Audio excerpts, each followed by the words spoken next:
একদিন এক দর্শনের শিক্ষক ক্লাসে আসলেন কতগুলো জিনিস নিয়ে এবং জিনিসগুলো তার সামনের টেবিলের ওপর রাখলেন।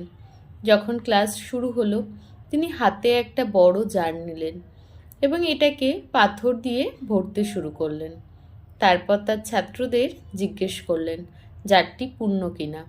ছাত্ররা উত্তরে বলল হ্যাঁ। এরপর তিনি কিছু নুড়ি পাথর নিয়ে জারটিতে ঢাললেন। তিনি যখন জারটি হালকা করে ঝাঁকালেন তখন নুড়ি পাথরগুলো বড় পাথরগুলোর ফাঁকে জায়গা করে নিল।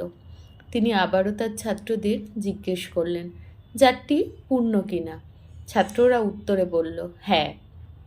তারপর তিনি এক বক্স বালি নিয়ে জারটিতে ঢেলে দিলেন। বালিগুলো জারের সমস্ত খালি জায়গা পূর্ণ করে ফেলল। তিনি আরও একবার তার ছাত্রদের জিজ্ঞেস করলেন জারটি পূর্ণ কিনা। ছাত্ররা উত্তরে বলল হ্যাঁ। এরপর তিনি ছাত্রদের বললেন এখন আমি চাই তোমরা মনে করো এই জারটি তোমাদের জীবন। বড় পাথরগুলো হচ্ছে জীবনের গুরুত্বপূর্ণ জিনিসগুলো, তোমার পরিবার, জীবনসঙ্গী, তোমার স্বাস্থ্য, তোমার বাচ্চারা।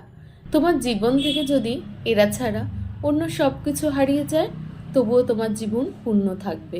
নুড়ি পাথরগুলো হচ্ছে তোমার ঘর, বাড়ি, চাকরি ইত্যাদি, আর বালি হচ্ছে তোমার জীবনের অন্য সব ছোট ছোট জিনিসগুলো। তুমি যদি জারটিতে প্রথমে শুধু বালি ভরতে তাহলে পাথর আর নুড়ি পাথরগুলোর জন্য কোনো জায়গা থাকতো না। একইভাবে তুমি যদি তোমার সর্বশক্তি ছোট ছোট জিনিসগুলোর পেছনে খরচ করে ফেলো তবে গুরুত্বপূর্ণ জিনিসগুলোর খেয়ালই রাখতে পারবে না। তাই তুমি প্রথমে তোমার পরিবারকে সময় দাও, তারপর অন্য কিছু।